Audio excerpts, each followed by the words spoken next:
Bismillah walhamdulillah wassalatu wassalamu ala rasulillah Sayyidina Muhammad wa ala alihi wa sahbihi. Riwayat tentang sakitnya Ayub itu di luar yang ayat Quran dan hadis Bukhari, jangan gampang dipercaya. Banyak cerita buatan, banyak dibesar-besarkan, banyak halu, ya, banyak khoyalat, hanya imajinasi. Wa idza lam yasihha anhu, jika tidak ada yang sahih anhu tentang Yunus fihi mengenai sakitnya, Qur'anun cerita Al-Qur'an, wala sunnatun juga cerita sunnah, illa kecuali ma dzakarna apa yang telah kami sebutkan, famanil ladzi yusilus sami' ila Ayyub khabarahu, siapakah orang yang menyampaikan kepada pendengar ila Ayyub, dari pendengar sampai Ayyub, khabarahu kabar tentang Ayyub. Terus cerita itu kondi urutane sopo, sanadnya ada apa enggak, riwayatnya sambung apa enggak, ya. Ala ayyi lisanin sami'ahu, ataukah lewat lisan siapa dia mendengar kabar itu. Wal Israiliyat marfudhah indal ulama, sedangkan cerita-cerita Israiliyat, dongeng-dongeng Israiliyat itu ditolak menurut ulama, kecuali yang kebetulan sejalan dengan Quran dan hadis yang sahih. Di luar itu cerita Israiliyah abaikan saja. Alal batat, ditolak sama sekali, albattah. Fa'arid an suturiha basaraka, karenanya maka palingkan an suturiha dari tulisan-tulisan Israiliyat itu, basaraka penglihatanmu, cara Blitar bil matamu, palingkan matamu. Wong maknane podo, dengan intonasi yang beda ya, kesannya ya beda. Palingkan matamu, nggih biasa. Palingkan matamu. Wa asmim, dan tulikan, enggak usah dengerin.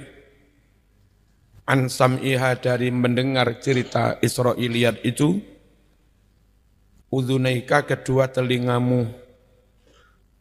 Fa innaha la tu'ti fitraka illa khayalan. Sungguh cerita-cerita Israiliyat itu tidak memberi apa-apa kepada pikiranmu kecuali hanya sekedar khayalan, imajinasi halu. Ya. Tadi saya buka di kotanya orang-orang itu, yang tukang cobaan itu, ya, apa, kota Rimat ini, kota Rimat di Lawe ya. Jadi ini anak wali perempuan, top itu. Setiap minta apapun diberi. Taman konsultasi, sowan, kalau badai bangun rumah, sebaiknya dimulai hari apa. Dia masuk ke kamarnya, bentar aja langsung Nabi datang memberitahu hari ini. Zaman minta sebaiknya saya nikah dengan siapa. Masuk kamar, langsung Nabi datang hari ini. Bu, cerita nih kalau cek halumen ya. Dan itu enggak mimpi, itu melek-melekan ini langsung yakodotan. Menurut cerita halu itu. Pokoknya hebat lah. Beda dengan rekaman yang tak kirim ke grup Gembil Jurung buka ya. Iku nang desa nang pegunungan. Ojek iki pakai motor trail lanang. Jadi nggawa papat. Ngarep lungguh ning tangki bensin, satu, terus penggojeke, terus mburi sik telu. Itu. Munggah mudun. Tak tulisi. Ya. yang mau nikah Blitar Selatan harus mempersiapkan otot mental keyakinan kayak begini. Ini panggung waru ini nih. Kuti iso ngono besok bojomu siji lemu wisan. Sampeyan lemu karo gonceng anak telu. Ngono kuwi. Kudu siap men. Aja malah nangis ya. Fa'innaha sungguh cerita-cerita Israiliyat itu la tu'ti fikraka illa khayalan. Tidak memberikan apa-apa kepada pikiranmu kecuali hanya khayalan. Wala tazidu fu'adaka, tidak menambahkan apa-apa kepada hatimu sama illa khabalan, kecuali kesesatan atau kepekoannya. Aqul laisa bilazimin fi subuti sabri Ayyub i'tiqadu amsali hadhil qasas atau al-qisas al-israiliyah. Tidaklah wajib karena validnya cerita tentang kesabaran Ayyub, lalu wajib mengiktikoti kisah-kisah Israiliyah seperti ini, enggak wajib. Sabarnya Ayyub iya wajib diyakini. Bahwa Ayyub masaniyad durru, iya. Harus diyakini. Binus bin wa'adab, hidupnya susah, payah dan tersiksa. Harus diyakini memang itu Quran. Ya, bahwa Ayyub ngerayuk emas cilik-cilik, sak sikile walang, iya, itu hadis Bukhari. Lah di luar itu, mereka-reka tentang bagaimana sabarnya Ayyub, sing jere ingine, sing jere ingine, selama enggak ada riwayat sahih, enggak usah diyakini kebenarannya. Allati hasya, yang menjejali pihak dengan cerita-cerita Israiliyat itu, ba'dul mufassirin, sebagian dari para mufassir menjejali, memenuhi kutubahum, kitab-kitab mereka. Beberapa kitab tafsir dijejali dengan cerita-cerita Israiliyat. Ya, enggak usah dipercaya yang kayak begitu. Wala tidak pula harus dipercaya amsali hadil gharaib, sepadan cerita yang aneh-aneh ini. Allati la yasihhu sanaduha, yang tidak sah sanad riwayatnya, wala tidak pula sah nisbatuha, menisbatkannya ilal anbiya, kepada para nabi al-kiram yang mulia-mulia. Cerita sampai aneh-aneh enggak usah. Li'annaha tunafil ismah, karena cerita yang sampai aneh-aneh itu bertentangan dengan kemaksuman para nabi, ya. Menafikan bahwa nabi itu maksum. Wala tattafiq, dan tidak sejalan, tidak sesuai ma'al manasib ar-rafi'ah, tidak sesuai dengan derajat-derajat mulia lil anbiya, bagi para nabi al-kiram yang mulia-mulia, salawatullahi wa salamuhu alaihim ajma'in. Wa yakfi an naktasira ala ma dzakarahu Allah fi kitabih. Cukuplah kita membatasi riwayat-riwayat yang Allah sebutkan sendiri di dalam kitab Al-Quran. Wa nu'ridha an misli hadhil khurafat wal abatil. Dan kita harus berpaling dari cerita-cerita khurafat seperti ini. Wal abatil, dan cerita batil seperti ini. Dongeng, ya. Kita berpaling saja. Abaikan saja. Kaza'mi ba'dihim anna Ayyub tasaqata lahmuh min syiddatil marad. Semisal sebagian menyangka, mengeklaim, katanya Ayyub itu sampai protol dagingnya, berjatuhan, merotoli, koyo opo penyakit itu mas, cek nemen ya. Nek daging merotoli, darah itu mengalir lewat urat-urat, saraf-saraf yang ada di daging. Nah, daging merodoli ya nggak iso menyalurkan darah ke sekujur tubuh. Yang rasional sajalah. Min syiddatil marad, saking bangetnya sakit, saking parahnya sakit. Katanya lagi wa asbahat dud yakhruju min jismihi. Jadinya ulat-ulat set keluar dari tubuhnya. Dikoroi, cerita mengerikan tapi halu. Cerita hayalan, enggak usah dipercaya.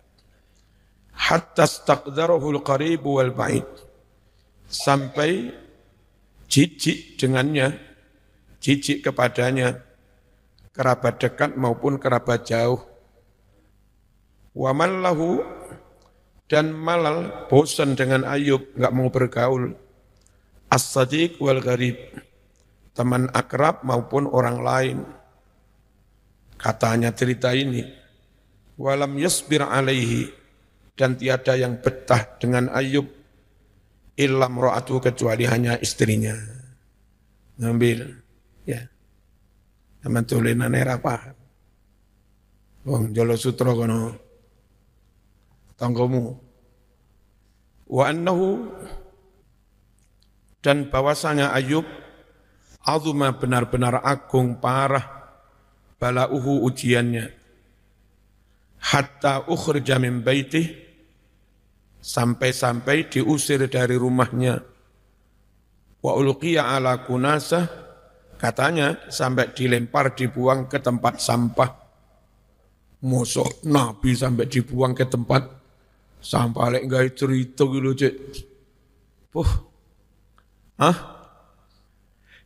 Cik ngerimennya. Ayam mazbalah, tempat sampah. Ila akhiri ma hunalika, ekstra, dan seterusnya. Min hikayatin makdzubah, cerita-cerita bohong, cerita-cerita palsu, wa qisasin Israiliyah, dan kisah-kisah Israiliyah, talaqqafaha ba'dul qussas, yang mana sebagian para tukang cerita menelannya begitu saja, ya, tanpa filter. Pokoknya semua cerita diterima aja, ceritakan kembali. Nah, repotnya setelah bertahun-tahun, 1000 tahun cerita itu ada terus. Nanti kalau ada yang melawan, wah ini sudah terkenal dari dulu ini sudah suhroh wastifadhoh. Kalau Anda menentang, kafir zaman. Nah, repot. Padahal sesuatu yang sudah terkenal itu bisa jadi 1-2 memang awalnya kebohongan. Katanya Lenin, sebarkan kebohongan itu seluas-luasnya. Berapa kali pun, 1000 kali pun. Jangan lelah.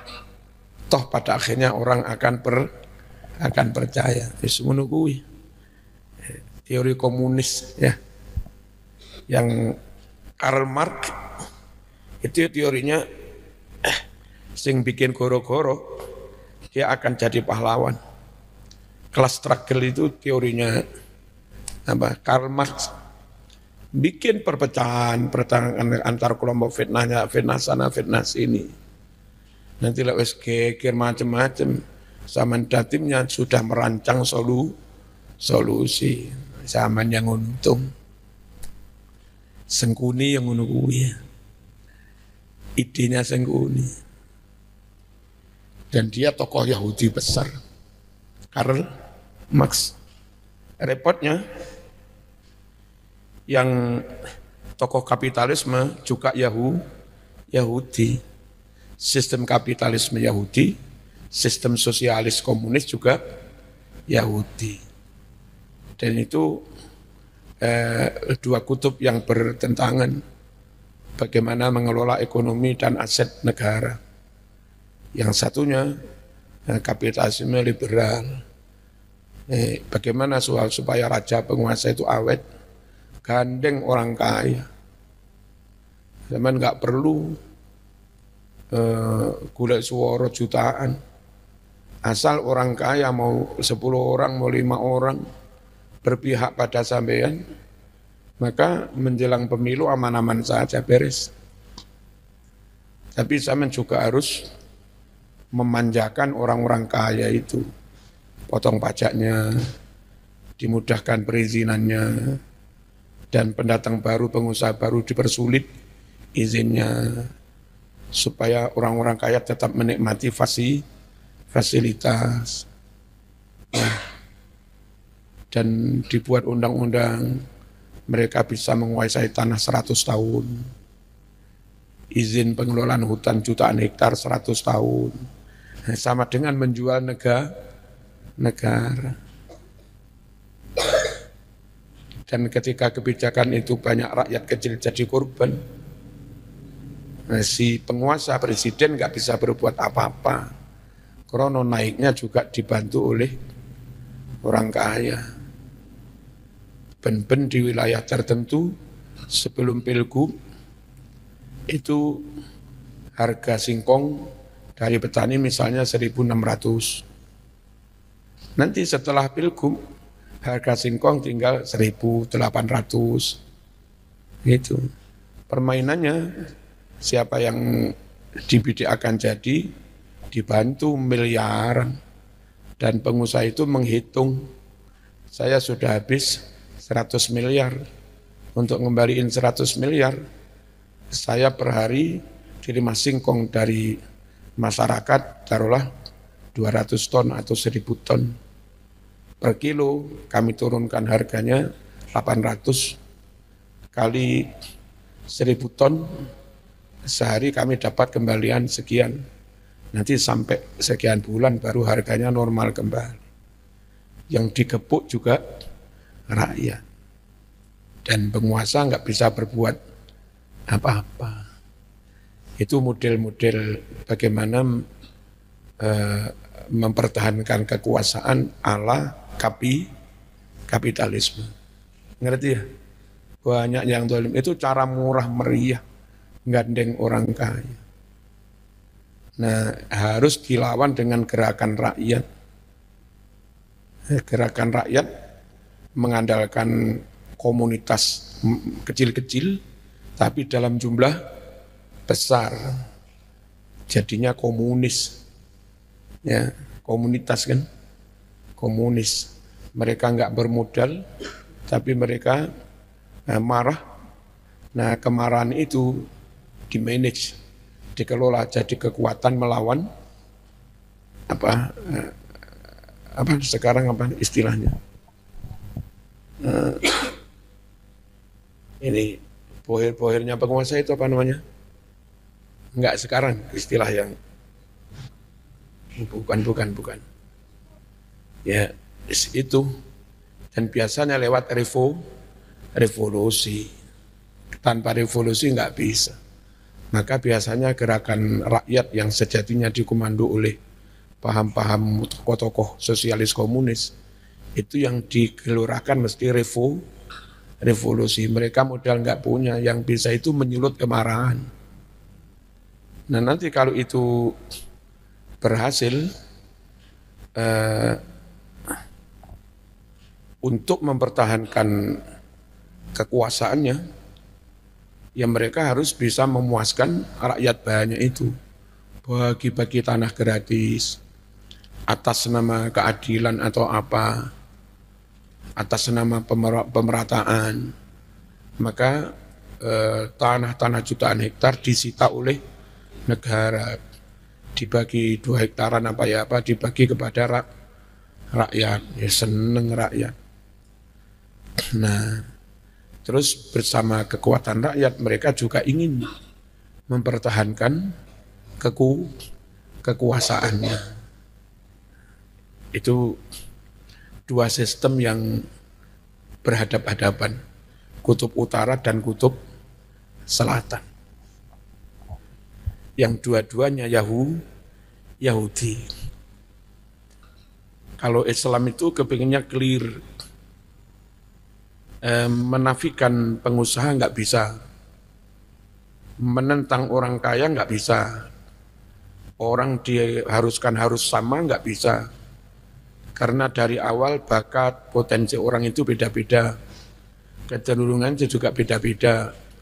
Ono sing ahli olahraga, ono sing ahli bakat usaha, ono sing bakat mangan, macam-macam. Ya, kalau dipukul rata, kekayaan rakyat harus begini semua, rata semua, ya nggak bisa. Itu mengingkari potensi. Dan potensi-potensi pintar berusaha, berbisnis, itu kalau negara bisa merangkul mereka, maka mereka bisa membawa kemakmuran, usaha jalan, ekspor jalan, impor juga jalan, kebutuhan jadi terpenuhi semua, makmur. Itu enggak semua orang bisa menutup akses mereka, tidak memfasilitasi mereka, itu dolim. Tapi membiarkan mereka terus menguasai segala-galanya sampai presiden pun kepegang dia, itu juga bahaya. Maka harus dibatasi. Misalnya penguasaan lahan dibuat maksimal 30 tahun apa, jangan 100 tahun. Sambil dievaluasi masih oke, bayar pajak oke, CSR oke. Lalu keharusan setiap mengangkat pegawai baru, selagi di anak negeri pribumi ada yang mampu harus merekrut anak negeri, nggak boleh ambil dari luar negeri. Lalu jangan beda-beda jauh antar sama-sama profesional, antara staf pribumi maupun staf yang impor dari asing. Dibuatkan aturan kayak begitu. Ya, nah sekiranya perusahaan itu dalam hal membayar pajak dan segala macamnya masih oke, nanti 2 tahun, 3 tahun sebelum kontrak habis diperpanjang lagi. Itu cara mengontrol mereka supaya enggak nemen-nemen sakarepe dewe. Ya, dan benar-benar dibuat aturan bahwa orang asing sama sekali enggak bisa memiliki tanah atas nama pribadi, karena itu membahayakan. Terus kalau ada orang dalam negeri mau kong kali kong dengan orang asing, di atas namakan dia tanah jutaan hektar, ternyata pemilik sejatinya orang asing, itu harus kena pasal. Main-main kayak begitu. Jadi orang kaya nggak difasilitasi salah, pengusaha bakat bisa membawa kemakmuran nggak difasilitasi salah, dipolnya juga salah. Ya. Terus rakyat kecil, mereka ditutup aksesnya salah. Terus negara itu di samping dalam tanda petik memfasilitasi orang kaya-kaya ini, pengusaha besar, juga harus membuat pelatihan-pelatihan supaya muncul pengusaha-pengusaha baru, apalagi itu dari pribumi. Permudah kalau ada pribumi ingin buat pabrik rokok, ojo malah, gerbek polisi alasannya ilegal. Jangan, gelem usaha wis apik, didekati, dibimbing, dibersamai, bagaimana ngurus legalitasnya, dibantu ngurus tanahnya sampai SHM, dibantu ngurus IMB-nya sampai beres, namanya wong desa kapatek ngerti ngono iku, dibantu ngurus izinnya, dibantu memanage dan segala macamnya, termasuk kontrol quality biar rokoknya tetap nanti laris. Nah, setelah oke banget, baru dibantu ngurus legalitasnya sampai dapat cukai. Sehingga dengan begitu muncul pembayar pajak baru, muncul wajib pajak baru, terus wajib pajak baru bertambah, masukan ke negara juga bertambah. Ojo gelem lek ono pabrik gede nyun sewu menggerakkan aparat grebek itu. Akhirnya pabrik tas idik-idik mulaku didik wis ditutup. Alasannya enggak berizin. Harusnya dibimbing sampai mereka itu benar-benar resmi berizin, lalu muncul wajib pajak baru dan segala macam. Coro kami, coro wong pondokan, harusnya mengelola ekonomi negara itu kayak begitu. Ya, barulah sing fakir miskin temenanan, sing jumpu-jumpu, nah negara benar-benar bertanggung jawab nanggung kehidupan mereka. Dan itu jumlahnya enggak banyak, bersama dengan pengusaha-pengusaha di SR-nya dan yang lain-lain. Sayangnya kadang diparani pengusaha-pengusaha besar, ini nggak boleh ada pabrik rokok baru, nggak boleh ada pabrik ini baru, karena bagi mereka itu mengurangi pangsa pasar. Harusnya nggak begitu. Pabrik yang sudah kuat-kuat didorong ekspor. Lalu pabrik kecil-kecil itu memaksimalkan pasar dalam negeri. Syukur-syukur dari pemerintah yang punya keahlian itu, ini rokok samen yang kayak begini, cengkehnya kayak begini, sekian persen itu pasnya di daerah-daerah agak dingin. Sebaiknya dipasarkan di wilayah ini. Ternyata di rokok rasanya pas. Yang rokok kayak sampean ini sebaiknya dipasarkan di daerah agak panas-panas perkotaan, Lamongan, Tuban, sebarangnya. Ternyata pas, payu. Perlu begitu-begitu yang saya katakan pendampingan harusnya ya. Begitu juga pabrik-pabrik lain. Kemudian menyertakan masyarakat dalam jumlah besar. Perlu mobil itu dalam batas tertentu. Pabrik itu hanya assembling. Itu pabrik mobil butuh baut, butuh tutup ventil, butuh macam-macam, sehingga kira-kira bisa dilakukan oleh rakyat. Nah, masyarakat pemuda-pemuda sekitar pabrik sampai radius 2 kilo, 3 kilo dikumpulkan, diberi pelatihan bikin baut. Kami 1 bulan butuh baut sekian ton. Nah, nanti home industry sudah diberi pelatihan, diberi mesin, terus diberi bahan baku, yuk bikin ini, tak target 1 bulan 1 ton baut. Orang ini 1 bulan 1 ton baut dengan kualitas ini, jangan dikurangi. Nah, pabrik itu tinggal ngambil itu dirakit di pabriknya. Dengan begitu masyarakat terangkat dan bisa kerja dari rumah, nggak harus ke pabrik. Enaknya dari rumah itu dapat duit, masih bisa ngawasi anak, sing NU seiso tahlilan malam Jumat, seiso jamaah dan iso kerja, iso bersama keluarga. Kalau sistemnya harus sistem perburuan, harus ke pabrik jam ini sampai jam segini, itu anak terbengkelai, urusan rumah terbengkelai, apalagi itu yang kerja perempuan. Tas ngelahirinnya anak, cuti habis, harus meninggalkan anak, nggak dapat ASI. Ya, di Cina itu mulai pakai sistem begini-begini. Pabrik HP Cina itu pabrik gede bermerek Huawei misalnya. Itu banyak komponen-komponen yang dibikin oleh masyarakat, tapi diberi pelatihan. Nanti setor ke pabrik atau pabrik ngambil, tinggal dirakitnya di pabrik. Dan hanya alat-alat penting aja yang langsung dibuat pabrik itu. Nah, kita pakai sistem konglomerasi. Begitu pengusaha, semuanya dia. Dari ujung sampai bawah, dari hulu sampai hilir, kabeh oleh pengusaha. Masyarakat kecil, UMKM gak oleh opo-opo. Ya, sekali lagi, lek coro Islam, itu tetap ambil jalan tengah. Islam bukan sosialis, bukan komunis. Islam juga bukan kapitalis. Memang dadi presiden, jadi menteri, jadi DPR, tapi sudah punya wawasan kayak begini.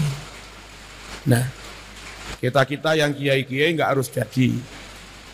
Tapi ketika ada pejabat ke rumah, kita bisa memberi nasihat, bisa memberi masukan gitu. Kiai jadi pejabat nggak baik. Tapi kiai nggak ngerti ini kiblas juga nggak baik, timpoi, dihapusi. Bismillahirrahmanirrahim. Wa qisasin Israiliyah, kisah-kisah Israiliyah, talaqqafaha ba'dul qussas, yang mana sebagian tukang dongeng menelannya begitu saja. Wa takhalat ila ba'di kutubit tafsir, dan cerita-cerita Israiliyat itu masuk ke sebagian kitab-kitab tafsir, padahal bertentangan dengan kemaksuman para nabi. Kesannya malah nabi itu hina gitu. Padahal mulia. Wahya mimma yunafi ismatal anbiya. Cerita-cerita itu adalah termasuk cerita yang bertentangan, menafikan kemaksuman para nabi. Waladhi yanbaghi an yaktasir 'alil muslim, hal yang sepatutnya seorang muslim dibatasi sampai mana tentang Ayub? Annama asaba Ayub min durrin innama kana maradan minal amrad al-musta'siyah. Apa yang menimpa Ayub, yakni mara bahaya, itu hanyalah berupa sakit dari berbagai macam penyakit yang sulit diobati. Itu aja sudah, nggak usah nyebut sing penyakit ini, sing sete sampai nggak usah ngunuh sampai dibuang ning tempat sampah. Cukuplah pokok yang dialami Ayub, penyakit yang sulit diobati, ngono tok. Alati yanu'u bihamlihan nas, yang mana tidak mampu menanggung penyakit-penyakit itu, annasu manusia pada umumnya, adatan biasanya. Umumnya orang enggak mampu kalau sampai mengalami sakit kayak begitu. Pokoknya sakit sing nemen mas, apa ya mbuh. Enggak ada riwayat sahih tentang penyakit macam apa. Wa yadjaruna min thiqaliha, dan umumnya manusia menggerutu saking beratnya sakit itu. Wa khususan idzam tattaz zamanu biha, terlebih khususnya jika waktunya berkepanjangan dia dengan sakit-sakit itu. Wa anna hadzal marad lam yasil ila haddil istiqdar, dan yakinilah bahwa sakit Ayub itu tidak sampai pada batas menjijikkan, ya. Iki nabi mas, lelek menjijikkan rasido ngimami, rasido dakwah, ya. Enggak sampailah pada batas gilani, menjijikkan. Wan nafroh, atau sampai orang-orang pada lari. Ya. Umumnya nabi-nabi itu tetap punya daya pikat yang itu bagian dari mukjizatnya. Rata-rata ganteng, ambune ya wangi, dawe ya fasih, akhlaknya baik, loman. Ora kok malah mau gambarnya penyakit yang sampai umat pada lari, ojo nemen-nemen ya.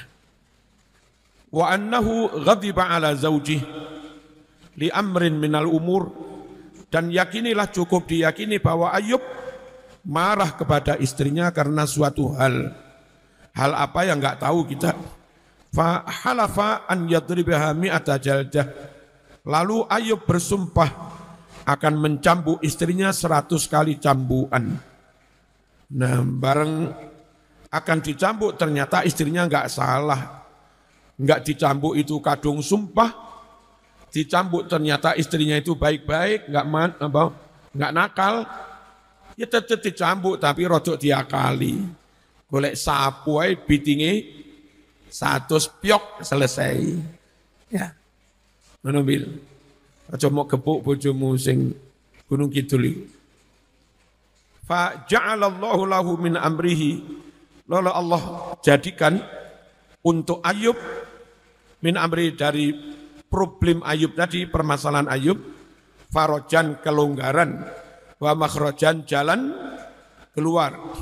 Wasahala Allah permudah alaihi kepada Ayub al-amro perkara itu, problem itu. Fa jama'alaha mi'ata'ud.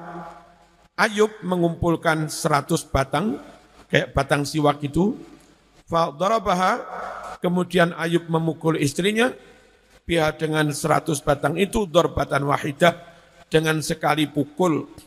Enggak sampai benar-benar menyakiti istrinya, dan enggak sampai melanggar sumpah. Walam yahnas fi yaminih, dan Ayub tidak melanggar sumpah. Wa kasyafallahu anhu durrahu wa bala'ahu, dan Allah pun menghilangkan dari Ayub mara bahayanya, wa bala'ahu, dan ujiannya. Itu aja, sampai di situ saja hendaknya Muslim berkeyakinan tentang Ayub, jangan jauh-jauh. Ya, jangan terlalu didramatisir, dibesar-besarkan, pakai hiperbola, pakai mubalaghah sing kayak apa, rambutnya mas bendino merotoli mas. Disisir ngene langsung merotoli sak tekem mas. Oh ojo nemen-nemen mas. Lek gawe cerita wis Al-Fatihah.